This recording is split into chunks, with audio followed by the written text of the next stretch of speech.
par rapport à ce qui amène les gens à faire de la magie noire, hein, ou de la sorcellerie, qui pour Jésus c'est de la magie noire. Voilà. Même si certains utilisent le terme sorcellerie en faisant de la magie blanche, en respectant le libre arbitre du prochain et la volonté divine, Jésus, il aimerait bien, enfin, mon Jésus, ce que j'ai compris, magicien, c'est gentil, sorcier, c'est méchant. Donc Harry Potter, qui même si des fois il fait de la magie, il s'amuse un peu avec, ça serait plutôt un magicien. Et Voldemort, le sorcier. Donc, d'après mon Jésus, Harry Potter n'est pas un sorcier, mais un magicien, parce qu'il fait de la magie blanche.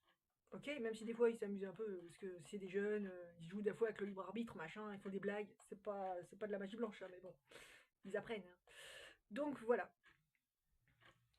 Donc pour ceux, en fait, qui veulent travailler avec les démons pour obtenir le pouvoir, le sexe, c'est pas de l'amour, hein, ou l'amour, mais c'est pas du vrai amour, hein, et la richesse matérielle,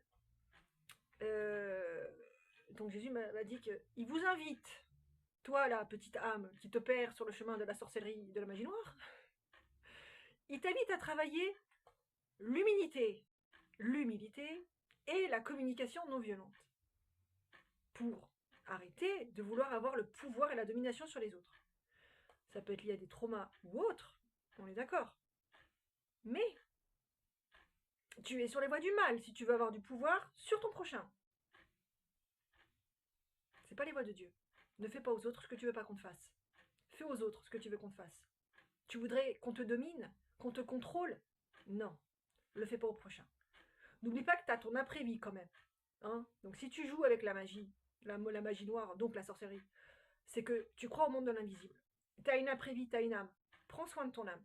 Dis-toi que dans l'après-vie, il se passe des trucs.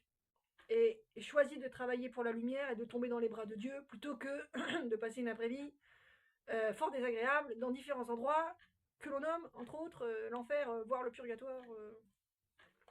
Bon, ça, c'est une phase, on va dire, souffrante, mais ascendante vers Dieu. Ensuite,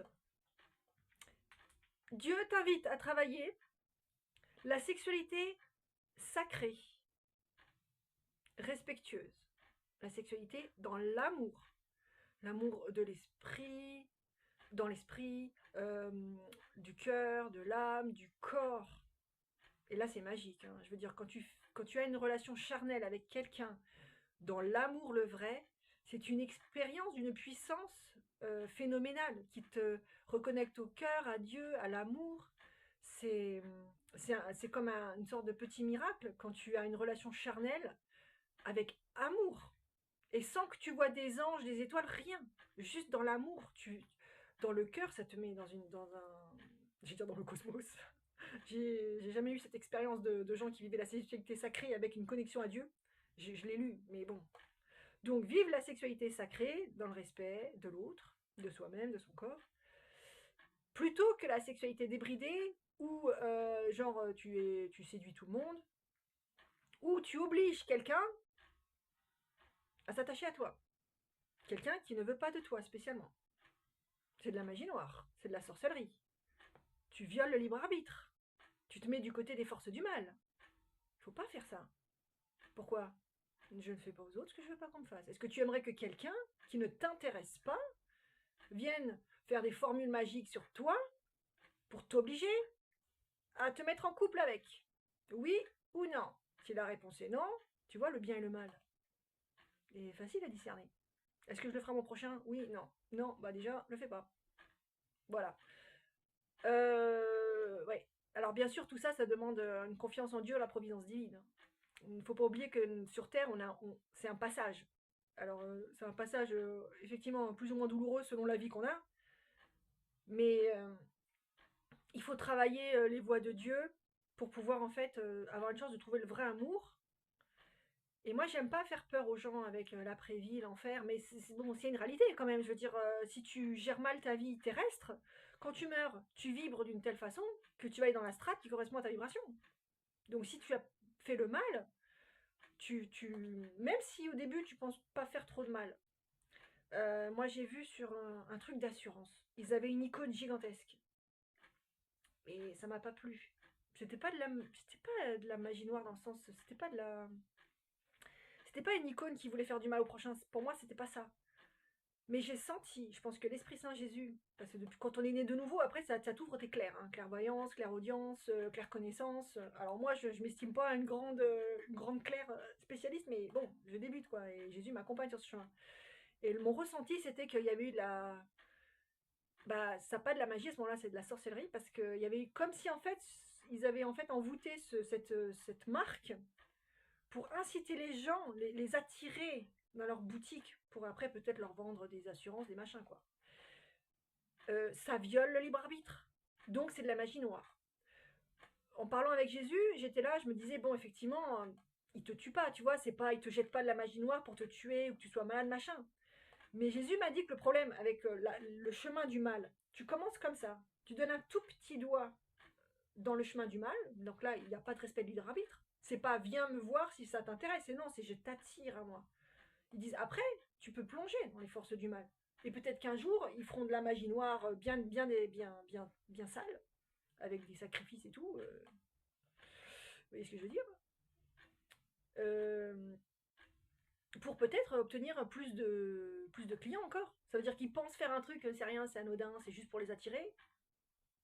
Donc, et Jésus m'a clairement fait comprendre que même si c'était genre c'était juste pour magnétiser un peu les gens, les amener à eux, ben, c'est le début de la fin.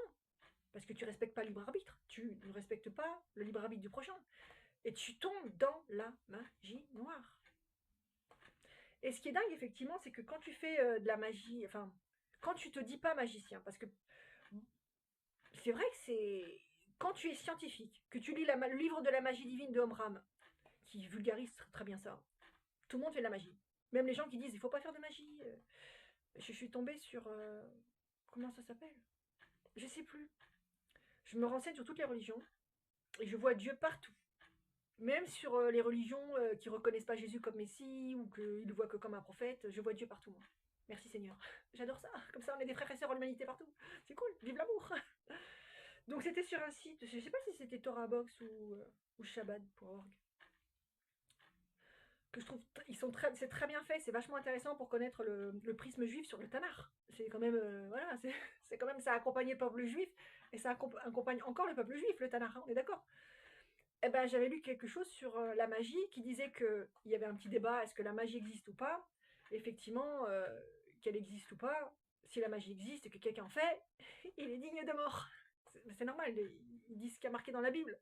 C'est l'Éternel qui dit ça. Des fois, j'ai dit à Jésus, je comprends pas. Pourquoi est-ce que l'Éternel il dit que si on fait de la magie, on mérite la mort? On est une abomination aux yeux de l'Éternel. Je chemine. Et je partage ce cheminement avec humilité. Donc s'il y en a un qui est là et qui ça fait 20 ans qu'il a roulé sa bosse dans la chrétienté, qui fait mais elle a rien compris la dame, je chemine. Et vive l'amour, et vive la bénédiction, et vive la loi de l'amour de l'ennemi. Merci Seigneur. Ce qui fait qu'on est censé se bénir les uns les autres. Si quelqu'un me voit qu'il n'est pas d'accord avec moi ou que je l'énerve ou je sais pas quoi, ça le fait travailler sur lui. Parce que quand Jésus dit aime ton ennemi, je pense que ça c'est vraiment pour les saints de ces chances. Hein, quoi. Déjà ne le hais pas. Et ça t'amène à travailler sur toi. Il faut lire le livre de Pierre Pradervan, Vivre sa spiritualité au quotidien, qui est un livre magnifique sur la bénédiction, sur la loi d'amour de l'ennemi. Si vous n'y arrivez pas, lisez ce bouquin. Et vous allez, et vous allez rendre fier de vous le Seigneur, parce que si vous n'arrivez pas à ne pas haïr votre prochain, factuellement, parce que des fois il y en a, ils sont dans le déni, si, je lui ai pardonné, mais en fait ils se rendent compte, j'avais vu ça dans un commentaire dernièrement, c'était sur le pardon, sur MCI TV, oui, des évangéliques, et moi de catholique, Jésus je t'aime. Et c'était intéressant parce que c'était sur le pardon. Et dans un commentaire, parfois Dieu parle à travers les commentaires, c'est génial, il parle partout. Quelqu'un disait, ouais, je pensais avoir pardonné à cette personne, mais en fait, je peux même pas entendre son nom et je peux même pas entendre parler d'elle. Et grâce à l'émission, elle s'est rendue compte qu'en fait, son pardon n'était qu'intellectuel. C'était, oui, je te pardonne, mais c'était intellectuel. Ça veut dire que dans son cœur, il y avait toujours du ressentiment et tout. Et donc cette personne avait très bien conclu son message en disant, bon, bah, je vais travailler là-dessus, quoi. Effectivement, je croyais l'avoir pardonné, mais je n'ai pas pardonné du tout. Donc c'est génial. Bon, j'ai fait une digression, alors ça y est, j'ai oublié où j'en étais. On était là. Tac, tac, tac. Bon, on va continuer là où j'en étais, c'est-à-dire là. Donc, travailler avec Dieu et pas avec les démons. Donc, pas faire de sorcellerie, qui s'appelle de la magie noire. Pour moi, être chrétien, c'est faire de la magie blanche, hein. Le livre de Omran, je trouve qu'il est vachement intéressant pour travailler ma chrétienté, hein. Donc, Seigneur, on est d'accord, là, les messages que j'envoie, là, les vidéos, là, ça me vient comme ça. Je suis très spontanée, c'est bordélique. Il n'y a pas de structure. Mais des fois, je trouve que quand je parle, après, il y a des phrases qui me viennent, pour moi, ne sont pas de moi, et qui sont sages. Et c'est comme si l'Esprit Saint et Jésus travaillaient à travers moi, passaient à travers moi. Je trouve ça génial. Alors, chacun discerne comme il veut, hein. Si vous trouvez que je ne reflète pas la parole de Dieu, changez de chaîne. Mais Michel Langlois, je me rappelle parce que Jésus m'a mis sur son chemin pour apprendre l'hébreu. Je suis qu'à l'alphabet. Je suis très lente. Eh ben, il est protestant. Non, il est protestant. Comment ça s'appelle? Évangélique pentecôtiste. Et il avait fait une émission sur protestant de Genève, je sais plus quoi, l'émission, le site. Et il avait dit, si l'Esprit Saint le veut, qu'il m'utilise pour parler. Et il parlait devant une assemblée en fait. Donc effectivement, quand on est de nouveau, l'Esprit Saint peut parler à travers nous. Mais l'Esprit Saint peut même parler à des gens qui sont pas nés de nouveau et les utiliser. Donc c'est... Bon voilà. Donc si ça parle à quelqu'un, tant mieux. Si ça lui parle pas... L'important c'est de répandre le royaume de Dieu sur cette terre. Trouvez le chemin qui vous y amène. Et faites attention avec la peur de l'enfer, parce que c'est vrai qu'il y en a, ils ont tellement peur de l'enfer qu'après ça les rigidifie. Et ils sont plus dans les chemins de Dieu parce qu'ils disent, ils regardent, ils ont un regard noir sur toutes les autres castes parce qu'ils disent, ils font de la magie noire. Pensée, intention et parole. Donc voilà. Donc bah, c'est ça la providence divine. Merci Seigneur. Jésus m'inspire de parler, je parle. Ça pourra peut-être servir à même une seule âme, ou même à moi peut-être. Peut-être que ça va me faire travailler la confiance en moi, la confiance en Dieu, le fait de lâcher prise. Comme ça, François d'Assise. Il y a un film génial en noir et blanc, où à un moment, 12 minutes Seigneur, on y va, on continue. Il y a un film génial en noir et blanc, où ils tournent tous, il faudrait que je mette le lien, ils tournent tous sur eux-mêmes. Saint François leur dit, parce qu'il avait ses copains moines, ils tournaient tous sur eux-mêmes, ils tombaient, et il leur a dit, ok, là où vous êtes tombés, c'est la direction que le Seigneur veut que vous preniez. Et à un moment, donc Saint François, il leur dit à tous, alors toi, Pierre, où est-ce que tu es allé? Alors moi, il m'a montré Genève. Et toi, moi, il m'a montré Florence. Et moi, il m'a montré le village San Benedetto, je sais pas. Et l'autre, il dit, moi, il m'a montré cet arbre là-bas. C'est génial. Eh ben, tu y vas. Et donc, tu vois tous les gens qui se séparent par petits groupes parce que selon qu'ils sont tombés dans la même direction. C'est ça la providence divine. Tu t'abandonnes complètement. T'as l'impression d'un point de vue humain, là où on contrôle tout, là. Et c'est là où Lumineuse, elle est vachement intéressante dans ses partages par rapport à, comme la BD Allô moi-même. Très intéressante sur se connecter à Dieu et suivre cette guidance divine. Donc c'est ça, l'abandon à Dieu. D'un point de vue humain, par rapport au formatage de cette société, tu te dis, mais c'est n'importe quoi. C'est pas carré, c'est pas droit, c'est pas rationnel, c'est pas adulte, c'est pas blablabla. Et en fait, c'est exactement là où Dieu veut te mener parce qu'en fait, tu suis ton cœur, tu suis la boussole du cœur avec la confiance de Dieu, en ayant confiance à Dieu. Et là, il t'amène dans des chemins, c'est là où tu devais aller pour répandre le royaume de Dieu sur cette terre. Seigneur, on va conclure. On va arrêter les digressions. Ensuite, travailler avec Dieu, pas avec les démons. Ouais, effectivement. Apprendre à avoir confiance en la providence divine. Ce que le Seigneur vient de me faire dire, ce qu'il vient de me faire expliquer, quoi. Alors, on peut écouter des témoignages de gens qui témoignent dans toutes les religions, hein, tous ceux qui s'abandonnent à Dieu, tous ceux qui s'abandonnent à la providence divine, ils font confiance. Dès qu'ils sont dans la confiance, les miracles arrivent. C'est ce qu'on m'avait appris, c'est un peu comme quand tu es dans le flot. Quand ton esprit est calme, alors via la cohérence cardiaque, la méditation de pleine conscience, on respire en conscience de notre corps. C'est comme si les miracles arrivaient. Moi, j'ai un miracle qui est arrivé avec un CD d'un YouTuber que mon fils voulait. Et il était introuvable. C'était dans les Lidl. Il y avait 2 Lidl près de chez moi. Je suis allée dans le premier, il a fait, c'était mis en vente hier, il n'y en a plus. Allez voir à l'autre, si par chance il en reste. Et là, Jésus m'a inspiré dans le cœur un protocole de manifestation qu'une enseignante qui est voyante et maître Reiki nous a transmis et que Jésus m'a remis dans la tête. Et Jésus m'a bien dit que tous les enseignants que j'ai eus sur mon chemin venaient de lui. Alors bien sûr, chacun discerne comme il veut, mais c'est mon chemin. Je ne vais pas renier les gens qui m'ont amené à Dieu, parce que la chrétienté les renie. Non, on obéit à Dieu, on n'obéit pas aux hommes. Dieu vous a mis dans une case. Moi aussi, il m'a mis dans une case. Il m'a mis dans la case catholique spiritualiste. Donc Dieu, il sait ce qu'il a à faire pour contrer les plans de Satan. Mais Dieu, il est tout puissant, donc il sait très bien ce qu'il a à faire. Maintenant, nous, comme je l'ai vu il y a dernièrement, pareil, une petite télé, le monsieur disait, Jésus, il disait, ce monsieur, j'ai besoin que tu m'amènes les 2 poissons et les 5 pains. Moi, je ferai tout le reste. Donc nous, dans ce combat spirituel sur terre, quand on est relié à Jésus et son Esprit Saint, on doit lui obéir, discerner. Si on se trompe au début, c'est normal. Il ne faut pas trop s'en vouloir. Jésus, il est là, il nous accompagne. Et aussi, le fait de se tromper, ça permet d'affiner notre capacité de discernement et d'obéissance à Dieu. Et donc, notre boulot à nous, c'est de lui obéir pour que le royaume de Dieu advienne sur cette terre. Et lui obéir, c'est 3 fois rien. C'est lui donner notre volonté et lui faire confiance. Quand on a bien discerné, Jésus m'a dit 1 milliard de fois, discerne, discerne, discerne, repousse-moi, si t'es pas sûr que c'est moi, repousse-moi. Le vrai Jésus, il vous invitera toujours à discerner. T'es pas sûr? Réfléchis. Des fois, il vous donne l'évidence, il vous aide, genre il vous donne, c'est une évidence incroyable. Et des fois, il y a, allez, travaille, c'est moi, c'est pas moi. Bon.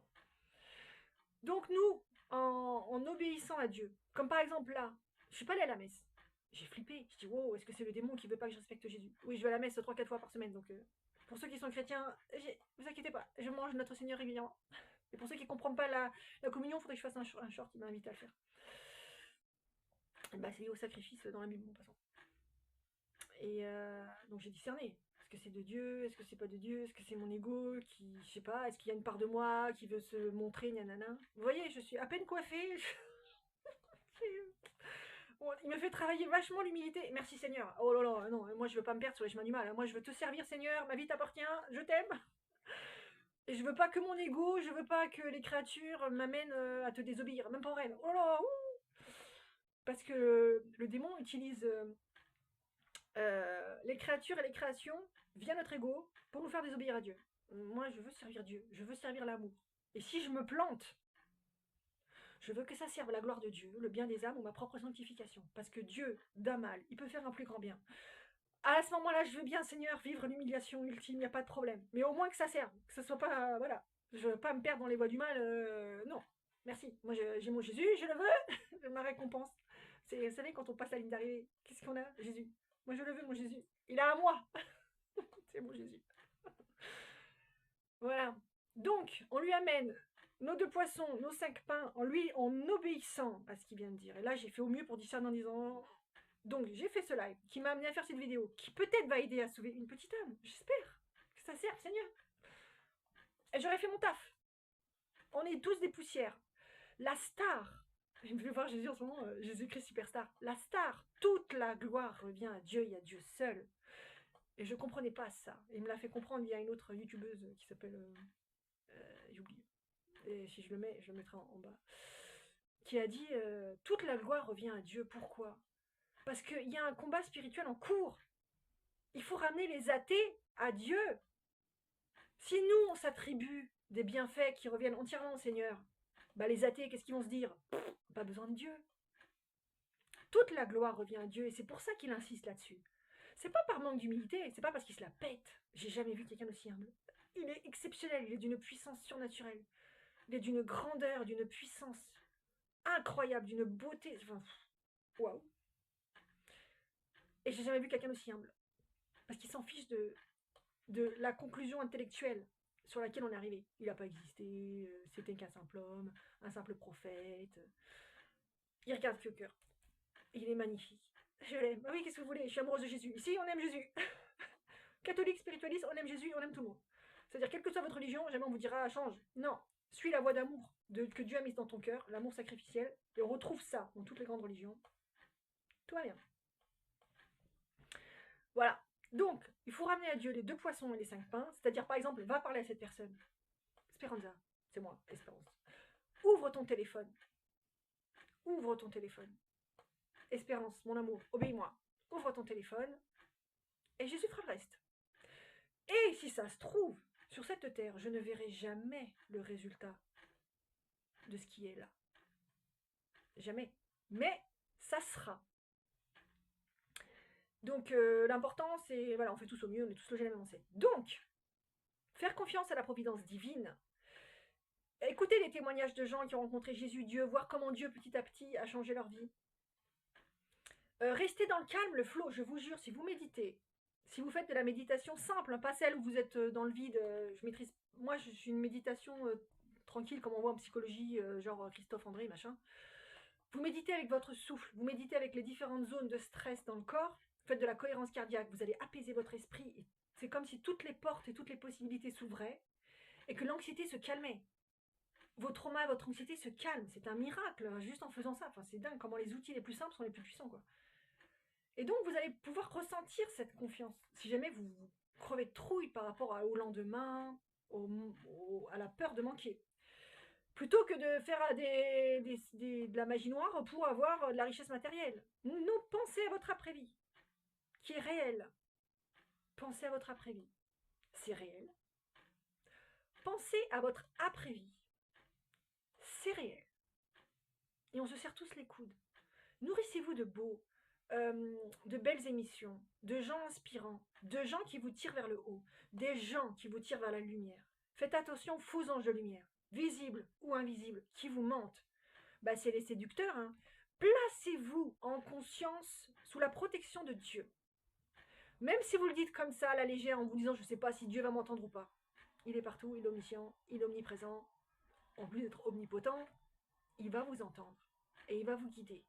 À vous de calmer votre esprit pour que vous puissiez différencier la voix de l'ange et la voix du démon, pour que vous ne vous trompiez pas de chemin. Calmez votre esprit.